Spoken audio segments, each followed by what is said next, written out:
बिस्मिल्लाहिर्रहमानिर्रहीम। सारिया तारीफा उस मालिक उस परवरदिगार लिए जिहड़ा सारे जग दा पालनहार है।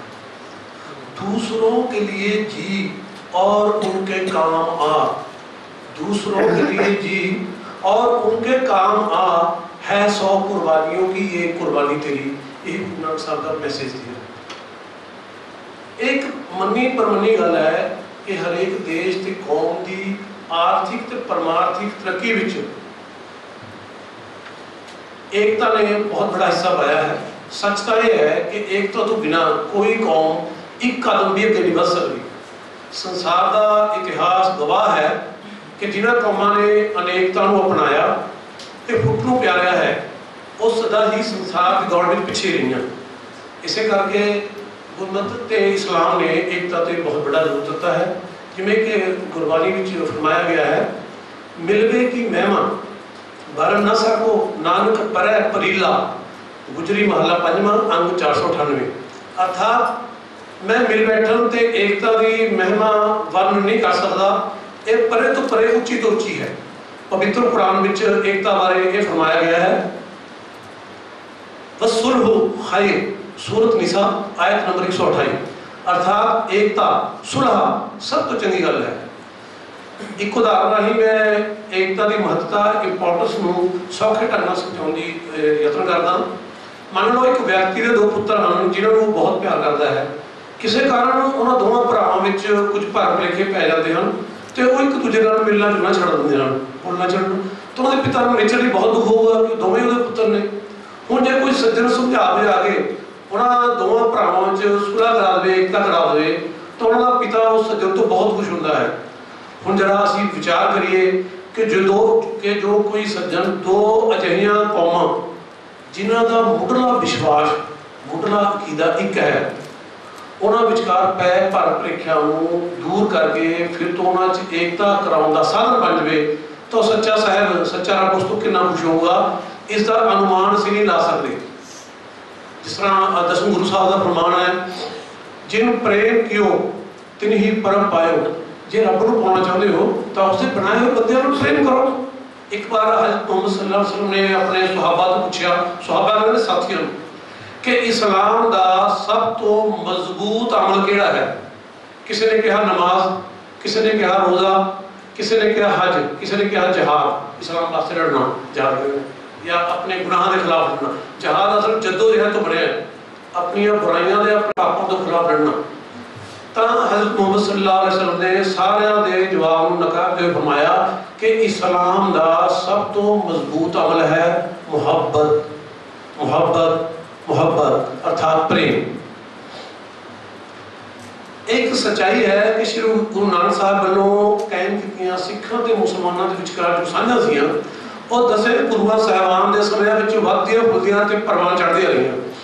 पर गुरु साहिबान तो चौखा समा मगरों उन्होंने भैड़े लोगों ने जिहड़े साडे दोहां दे दुश्मन साडे इतिहास विच रंगड़ करके मिलावट करके साडे दोवां भरावां विच कुछ झूठे भरम भुलेखे पा दिते, झूठे भरम भुलेखे जिसका नुकसान सानू अज ताईं उठाना पै रहा है।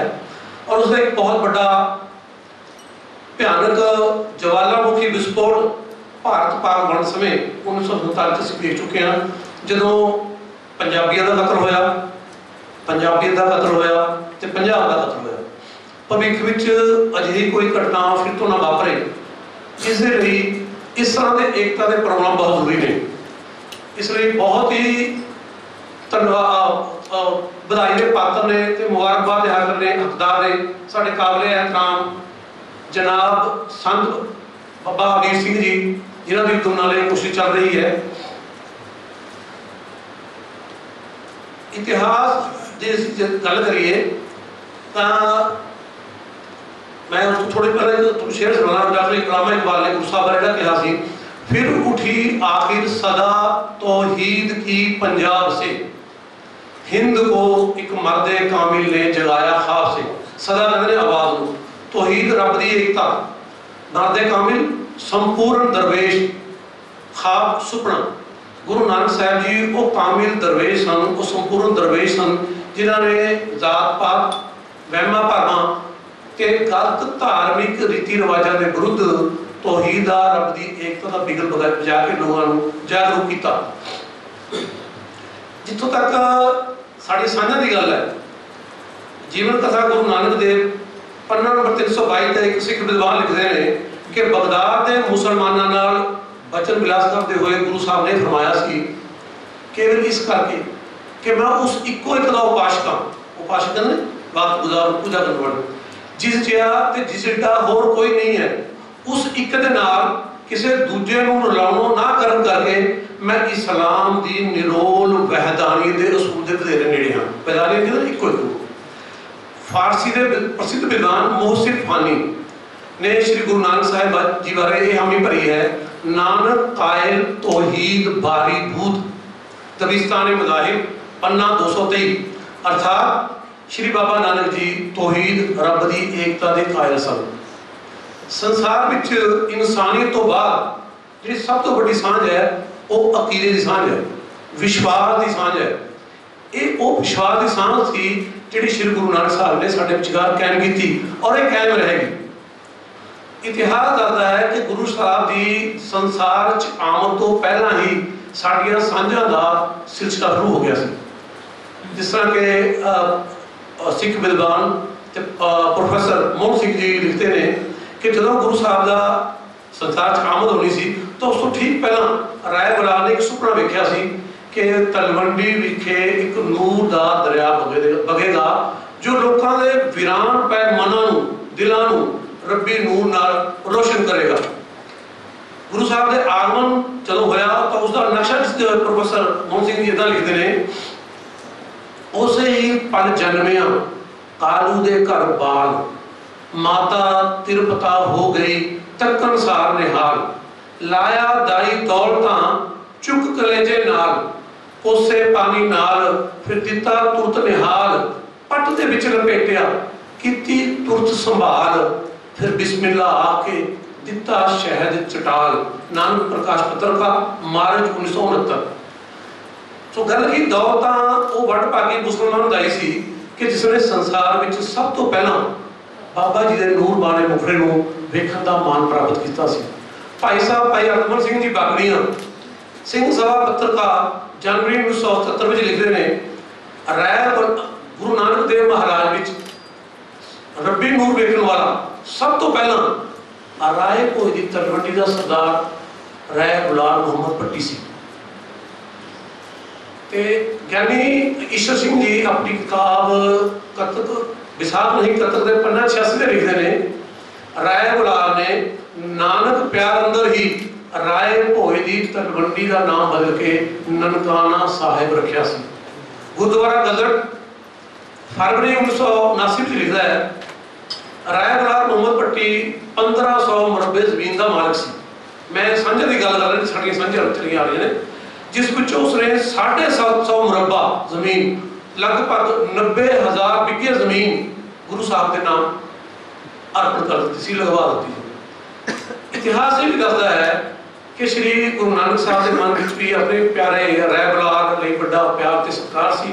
जिवें कि डॉक्टर त्रिलोचन सिंह जी अपनी किताब जीवन चित्र गुरु नानक देव के पन्ना 120 लिखते हैं कि एक बार श्री गुरु नानक साहिब जी ने राय बुलार को कहा सी, तुसी हमेशा मेरे पिता समान रहे हो, पिता नालों वध प्यार दिंदे रहे हो, मैं हमेशा अपने प्यार ते आशीर्वाद भरिया मेरे सिर ते रखियो, मैनू हमेशा मान रहेगा तुहाडा पुत्र खवाउंदा ते तुहाडा पुत्र बनन दे लायक होंदा।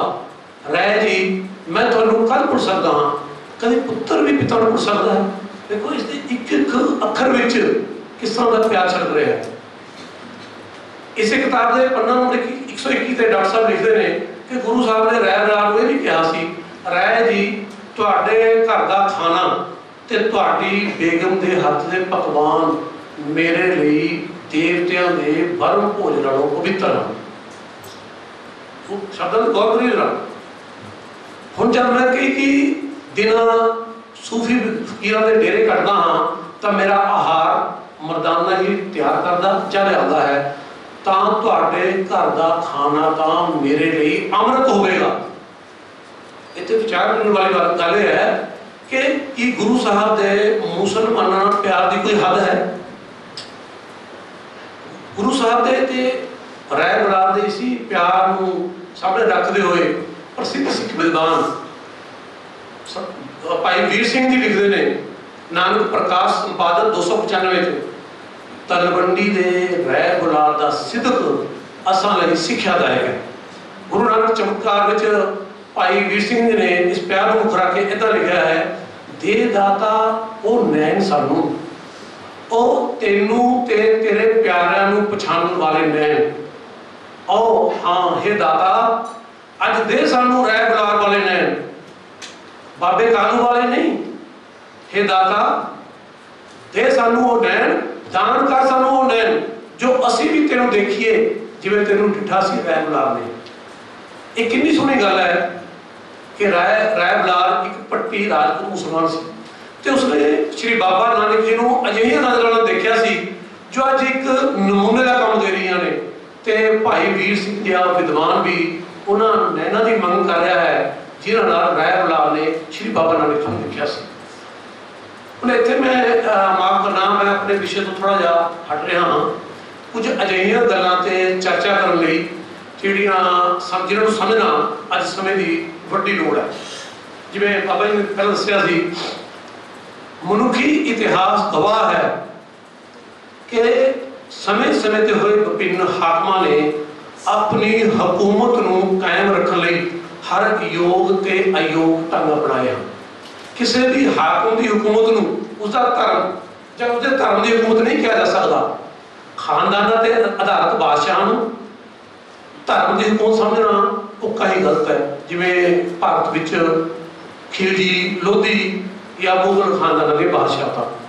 अजोके समय के पंजाब विच आम तौर पर सिख धर्म नाल संबंधित सज्जन ही पंजाब के मुख्यमंत्री बनते चले आ रहे हैं, पर उन्होंने राज नूं सिक्खी का राज जां खालसे का राज तो नहीं कहा जा सकता।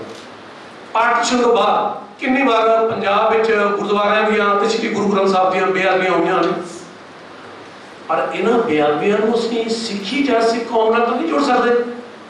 भावें पंजाब का मुख्यमंत्री सिख धर्म नाल संबंधित हुंदा है, रता विचार करो तो फिर किसी मुगल बादशाह वालों किते किसी भी जुल्म या बदीकी नूं इस्लाम या मुसलमान कौम नाल किवें जोड़ा जा सकता है। इतिहास ये भी दसदा है कि हुकूमत लई भरा ने भरा दा, पुत्र ने पिता दा ते पिता ने पुत्र दा कतल किया, बल्कि उह तां हर उस व्यक्ति नूं ही मार मुकाउंदे हन जिन्होंने भी वो अपनी हुकूमत लिए खतरा समझते हैं। सच तो यह है कि एक हाकम लई उसकी हुकूमत पहला होती है, धर्म मगरों। इसलिए अजिहे खुदगर्द स्वार्थी हाकमां नूं मुख रख के असी इंसानियत नूं लीरो लीर ना करिए। एक सच्चाई है कि अंग्रेज़ों ने भारत ते राज करते समय अपने सियासी हितों को मुख रख के अपने सियासी हितों को मुख रख के साडे इतिहास विच अजिहियां दुष्भावनावां तो प्रेरित मन घड़त मिथिहासिक घटनावां दर्ज करियां जिन्होंने साडे विचकार वैर विरोध का बड़ा वाधा किया है। इसी चीज़ को बाद विच कुछ खुदगर्द माड़े लोगों ने चालू रखा, जिसका सिट्टा यह निकलिया कि आम लोग ही नहीं इतिहासकार भी इसके प्रभाव तो प्रभावित होए बिना ना रह सके। जिवें कि एक सिख विद्वान अकाली पत्रकार 28 मार्च 1964 में लिखते हैं, साडी एक मुश्किल ये भी रही है कि सिखां ते सिख इतिहास को आम लोगों ने ही नहीं बल्कि इतिहासिक इतिहासकारों ने भी ठीक नहीं समझा। जो भी कोई सिख इतिहास की व्याख्या करने लगता है वो तुरदा ही मन में ये गल निश्चय करके है कि सिखां ते मुसलमानों का जन्मा जन्मा तो सिर वढ़ना वैर है। एक बड़ा भारी भुलेखा है। हुण तो सोचने वाली गल यह है कि जो इतिहास अजिही सोच जां अजिही भावना नाल तैयार किए गए होंगे वो किहो जिहे होंगे। मैं थोड़े को एक सवाल करदा, 300 साल पहला ना तुसीं थे ना मैं था, साडे कोल जो 300 साल पहले दी घटनावां पहुंचियां ने उन्हां कोल साडे वास्ते बड़ा माध्यम जिहड़ा है इतिहास है। इतिहास साडे कोल पहुंचे। हुण मैं सोची इतिहास है कि इतिहास है बीत चुकियां घटनावां दी वाकफी, चाहे जानकारी प्राप्त करना। जे यह इतिहास सच्चाई के आधारित है तो एक चानन बना रहा साढ़े लिए, पर इतिहास का बिगड़िया हुआ रूप अर्थात अशुद्ध ते मिथिहासिक घटनावां भरिया इतिहास पुत्तां नूं भी कपुत बना दिंदा है ते कौमां विच सजनियां दुश्मनियां खड़ियां होण दा कारण बन जाता है। हुण इत्थे सवाल उठदा है कि जो इतिहास साढ़े कोल पहुंचिया कि वो 100% सच्चाई के आधारित है ਜਾਂ फिर उसकी किहड़ी घटना सच्ची ते किहड़ी मन करता है, इस दे फैसले लई गुरबानी का आधार होना जरूरी है। मैं डॉक्टर साहब ने गल कर रहा थोड़ी देर पहला, क्योंकि एक सच्चे सिख लई गुरबानी ही कसवट्टी है, इतिहास नहीं। हुण इतिहास की जिहड़ी घटना गुरबानी की कसवट्टी ते खरी उतरदी है जां गुरबानी नाल मेल खांदी है, वो साडे लई मननी हो गया। पर इतिहास की जिहड़ी घटना गुरबानी की कसवट्टी ते खरी नहीं उतरदी जां गुरबानी के उल्ट है, भावें उसनूं वर्णन करने वाले 100 सिख इतिहासकारी क्यों ना होण, वो साडे लई मननी होगी नहीं हो सकती। क्योंकि एक सच्चे सिख लई हर हालत विच गुरबानी अगे सिर नवाउणा ही जरूरी है। इसलिए इतिहास की जिहड़ी घटना, मेरी बेनती है, इतिहास की जिहड़ी घटना साडे विचकार नफरत पाउंदी है जां साडे विचकार तोड़ पैदा करती है, वो धर्म नहीं अधर्म है। क्योंकि धर्म तो जोड़ता है, तोड़ता नहीं है। धर्म तो प्यार सिखाता है, नफरत नहीं सिखाता। ते दूजी गल, किसी कौम नूं शरीरक हमले नाल कदे खत्म नहीं किया जा सकता। किसी कौम शरीरक हमले नाल कदे खत्म नहीं किया जा सकता। किसी कौम नूं खत्म किया जाता है सिद्धांतक हमले नाल, जिस तो अज असीं पीड़ित हां। क्योंकि जिहड़ा सिद्धांतक हमला हुंदा ना, एक ऐसी मिट्टी जहर है जिहदा पता भी नहीं चलता, और यह शरीरक हमले तो 100 टाइम्स 100 गुना ज़्यादा घातक है। अते सिख भी निकलिया नामी किताब विच भाई कुलदीप सिंह कौड़ा जी ने इसका विस्तार पूर्वक वर्णन भी किया है। तीजी गल, सच नूं उस समय लिए झूठ राही दबाया तो जरूर जा सकता है, पर मिटाया नहीं जा सकता। ते अखीर में जित सच दी हुंदी है, जिवें श्री गुरु नानक साहब पातशाह ने फरमाया, कूड़ निखटे नानका ओढ़ सच रही। तुहानूं सुन के ये बड़ी हैरानी होगी कि 1983 विच जदों सिख कौम वालों धर्म युद्ध मोर्चा शुरू किया गया, 4 अप्रैल 1983 विच रास्ता रोको ते 17 अप्रैल 1983 विच रेल रोको मोर्चे लगाए गए। मलेरकोटला विखे जरग चौक विच सिख कौम वालों एक मोर्चा लगाया गया रास्ता रोको, जिहदे विच मुसलमान भरा न केवल सिख भरावां नाल मोढे नाल मोढा जोड़ के खड़े हुए, बल्कि पीर बुद्धू शाह दीआं कुर्बानियां ते पहरा दिंदे हुए अपनियां जानां दा नजराना भी पेश किया। गोलियां खादियां, फटड़ होए ते एक मुसलमान वीर मियां सदीक मोहम्मद शहीद होया, जिसनों सिख कौम ने शहीद का दर्जा देके अज वो फोटो श्री आनंदपुर साहब विखे लगा रखी है। उसके नीचे लिखा हुआ है शहीद मुसलमान वीर मियां सदीक मोहम्मद। क्योंकि साढ़े जिहड़े साढ़े विरोधी सी, उन्होंने मन गढ़त मिथिहास ते अपनियां शातिर चालां राही जिहड़े साढ़े साझे दुश्मन सी, उन्हें साडियां साझां दे सिलसिले नूं उस देर लई दबाउण विच तां जरूर कामयाब हो गया, पर साडियां साझां नूं मिटाउण विच उसनूं नाकामी का असफलता का अगों वेखना पिया। इत्थे ही मैं अपने गल नूं समेटदा होया ये बेनती करना चाहुंदा हाँ कि आओ अज प्रण करिए कि असीं श्री गुरु नानक साहिब वालों कीतियां कायम कीतियां साझां ते पहरा दिंदे हुए असीं अपने मनां दे भरम भुलेखे दूर करके इन्हां साझां नूं होर वध तो वध मजबूत बनाउण दा यतन करांगे, ताकि असीं ना सही साडियां आउण वालियां नस्लां फिर तो उसे प्यार ते प्रेम का आनंद मानन, जिस प्यार ते प्रेम का आनंद असीं दोवें भरा मिल के गुरु साहिबान के समय में मानते रहे हैं।